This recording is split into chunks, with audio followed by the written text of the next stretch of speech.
আসসালামু আলাইকুম শিক্ষার্থী বন্ধুরা, তোমাদের সবাইকে নবারুণ অনলাইন পাঠশালায় স্বাগত জানাচ্ছি। তোমরা এই চ্যানেলের বিভিন্ন ক্লাস দেখতে চ্যানেলটি সাবস্ক্রাইব করো এবং সকল ভিডিওর নোটিফিকেশন সবার আগে পেতে বেল আইকনে ক্লিক করো। শিক্ষার্থী বন্ধুরা, আজ আমরা পড়ব পিইসির জন্য গুরুত্বপূর্ণ 5টি কম্পোজিশন। পঞ্চম শ্রেণীর শিক্ষার্থী বন্ধুরা, তোমাদের প্রথমেই বলে রাখছি, তোমাদের ইংরেজি পরীক্ষায় কিন্তু কোনো প্যারাগ্রাফ লিখতে হয় না, লিখতে হয় শর্ট কম্পোজিশন। এই কম্পোজিশনটি আসে হলো তোমাদের সিন প্যাসেজ বেস, অর্থাৎ তোমাদের ইংরেজি প্রশ্নে প্রথমে যে প্যাসেজটি থাকে সেইটার উপরে বেস করে তোমাদের 4 নম্বরে গিয়ে একটি শর্ট কম্পোজিশন লিখতে হয়। এই কম্পোজিশনটি লেখার জন্য বিভিন্ন রকমের নির্দেশনা দেওয়া থাকে। শিক্ষার্থীরা তোমাদের যে প্যাসেজটি প্রশ্নে দেওয়া থাকে সেই প্যাসেজটি খুব ভালো করে পড়বে, তাহলে তোমরা এই শর্ট কম্পোজিশনটি সুন্দরভাবে লিখতে পারবে। কম্পোজিশনে নম্বর থাকে 10।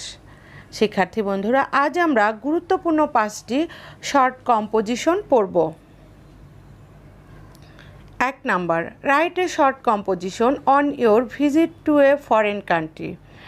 Right at least 5 sentences to the topics. Remember to use capital letters, punctuation, correct spelling and sentence structures. বিদেশ ভ্রমণ সম্পর্কে একটি সংক্ষিপ্ত বিরোচন লিখো। এ বিষয়ে কমপক্ষে 5টি বাক্য লেখো। প্রয়োজনীয় স্থানে বড় হাতের অক্ষর, বিরাম চিহ্ন, শুদ্ধ বানান এবং বাক্য কাঠামোর দিকে খেয়াল রাখবে। শিক্ষার্থী বন্ধুরা, এই যে কম্পোজিশনটি লেখার কথা বলা হয়েছে, এখানে কিন্তু তোমাদের কিছু নির্দিষ্ট করে নির্দেশনা দেওয়া হয়েছে। সেটা হলো কমপক্ষে 5টি বাক্য লিখতে হবে। এই বাক্যগুলো লেখার সময় তোমাদের যে বিষয়গুলো খেয়াল রাখতে হবে সেগুলো হলো প্রয়োজনীয় স্থানে বড় হাতের অক্ষর, বিরাম চিহ্ন, শুদ্ধ বানান এবং বাক্য কাঠামোর দিকে খেয়াল রাখবে।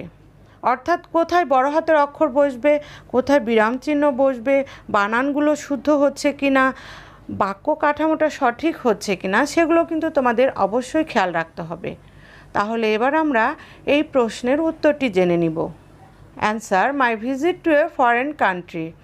আমার বিদেশ ভ্রমণ। Last month I went to France. My parents and cousins were with me. We saw the famous Eiffel tower there. We stayed there 4 days. I enjoyed the visit a lot. এই অংশটুকুর বাংলা অর্থ হলো, গত মাসে আমি ফ্রান্সে গিয়েছিলাম। আমার বাবা, মা ও মামাতো ভাই বোনেরা আমার সাথে গিয়েছিল। আমরা বিখ্যাত আইফেল টাওয়ার দেখেছিলাম। আমরা সেখানে 4 দিন ছিলাম। আমি ভ্রমণটি অনেক উপভোগ করেছিলাম। শিক্ষার্থীরা, তোমরা এই শর্ট কম্পোজিশনটি লেখার আগে অবশ্যই যে নির্দেশনাগুলো দেওয়া থাকবে সেগুলো খুব ভালোভাবে খেয়াল করবে, তারপর লিখবে। এবার আমরা 2 নম্বর কম্পোজিশনটি পড়ব। Write a short composition on the flu. Write at least 5 sentences to the topics. Remember to use capital letters, punctuation, correct spelling and sentence structure. Flu সম্পর্কে একটি সংক্ষিপ্ত বিরোচন লেখো। এ বিষয়ে কমপক্ষে 5টি বাক্য লেখো। প্রয়োজনীয় স্থানে বড় হাতের অক্ষর, বিরাম চিহ্ন, শুদ্ধ বানান এবং বাক্য কাঠামোর দিকে খেয়াল রাখবে। Answer, the flu, commonly known as influenza, is an infectious disease. It is caused by influenza virus. Its common symptoms include high fever, runny nose, sore throat, muscle pain, headache, coughing and feeling tired. One should see a doctor if one is attacked by the flu. Bangla অনুবাদ। Influenza নামে পরিচিত flu ছোঁয়াচে রোগ। এটি influenza ভাইরাসের কারণে হয়। এর সাধারণ লক্ষণগুলো হলো প্রচণ্ড জ্বর, সর্দি, গলা ব্যথা, পেশি ব্যথা, মাথা ব্যথা, কাশি এবং ক্লান্তি অনুভব করা। বারবার হাত ধোয়া সংক্রমণের ঝুঁকি কমাতে পারে। কেউ ফ্লুতে আক্রান্ত হলে তার ডাক্তার দেখানো উচিত। এবার আমরা আরও একটি শর্ট কম্পোজিশন পড়ব। 3 number, write a short composition on your school magazine. Write at least 5 sentences to the topics. Remember to use capital letters, punctuation, correct spelling and sentence structure. তোমাদের স্কুল ম্যাগাজিন সম্পর্কে একটি সংক্ষিপ্ত বিরোচন লেখো। এ বিষয়ে কমপক্ষে 5টি বাক্য লিখো। প্রয়োজনীয় স্থানে বড় হাতের অক্ষর, বিরাম চিহ্ন, শুদ্ধ বানান এবং বাক্য কাঠামোর দিকে খেয়াল রাখবে। অ্যান্সার, আওয়ার স্কুল ম্যাগাজিন, আমাদের school magazine. A school magazine is an annual publication of a school. It is usually published once a year. It contains the literary works and other information of a school. Students and teachers of the school write for it. It offers the students and teachers an opportunity to express their latent talent.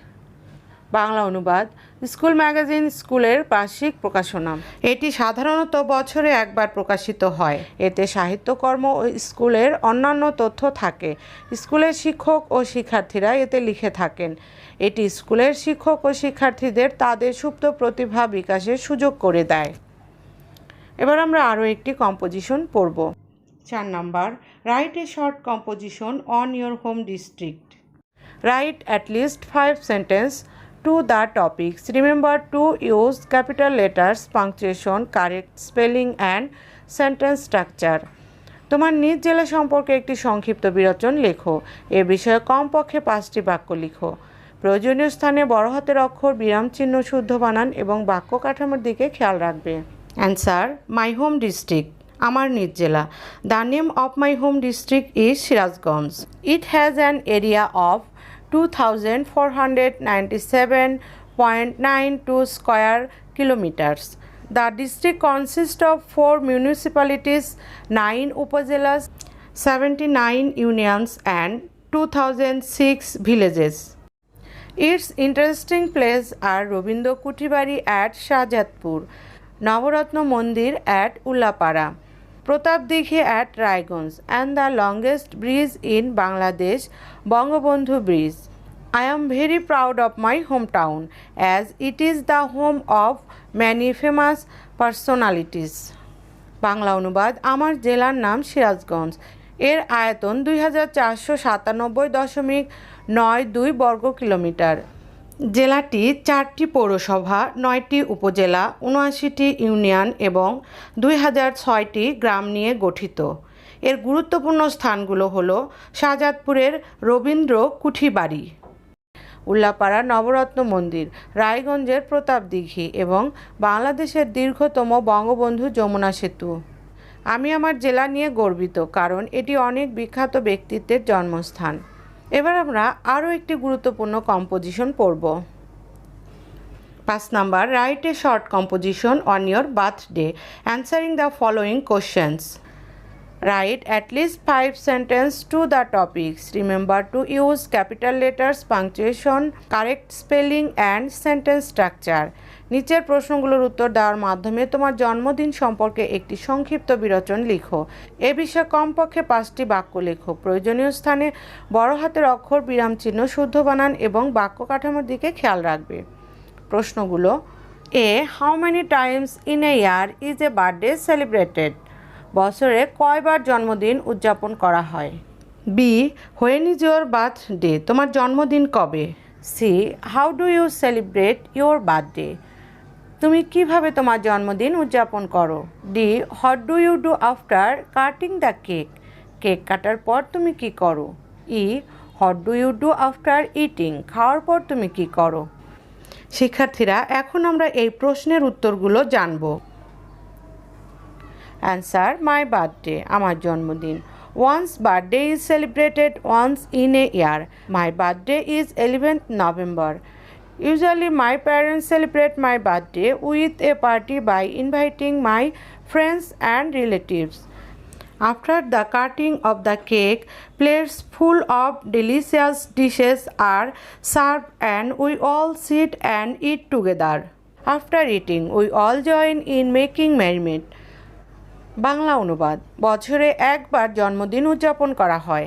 আমার জন্মদিন 11 November. বাবা মা সাধারণত আমার জন্মদিনে আত্মীয়স্বজন ও বন্ধু বান্ধবদের দাওয়াত করে পার্টির আয়োজন করেন। কেক কাটার পর সুস্বাদু খাবার পরিবেশন করা হয় এবং আমরা সবাই একসাথে বসে খাই। খাওয়ার পর আমরা সবাই মিলে মজা করি। শিক্ষার্থী বন্ধুরা, আজ আমরা গুরুত্বপূর্ণ 5টি কম্পোজিশন পড়লাম। এই 5টি কম্পোজিশন যদি তোমরা মন দিয়ে পড়ো তাহলে কম্পোজিশন কিভাবে লিখতে হয় সে সম্পর্কে তোমাদের একটি স্পষ্ট ধারণা হয়ে যাবে। তাহলে তোমাদের পরবর্তীতে যে কোনো ধরনের কম্পোজিশন লিখতে আর কোনো অসুবিধা হবে না, কারণ কম্পোজিশনগুলো কিন্তু লিখতে হয় তোমাদের সিন প্যাসেজ বেস করে। তাই তোমরা কম্পোজিশনটি লেখার আগে অবশ্যই প্রশ্নের যে প্যাসেজটি দেওয়া থাকে সেটা খুব ভালোভাবে পড়বে, তাহলে তোমাদের কম্পোজিশন লিখতে আর কোনো অসুবিধা হবে না। শিক্ষার্থীরা, পরবর্তী ক্লাসে আমি তোমাদের আরও 5টি কম্পোজিশন পড়াবো। পরবর্তী ক্লাসটি দেখার জন্য তোমাদের আমন্ত্রণ রইল। তোমাদের সবাইকে অসংখ্য ধন্যবাদ। এই চ্যানেলের অন্য ক্লাসগুলো দেখার জন্য তোমরা ডিসক্রিপশন বক্স চেক করো। আর ক্লাসটি যদি ভালো লাগে অবশ্যই শেয়ার করে দাও এবং লাইক বাটনে ক্লিক করো। তোমরা সকলে সুস্থ, সুন্দর ও নিরাপদ থাকো সেই প্রত্যাশা রাখছি। আল্লাহ হাফেজ।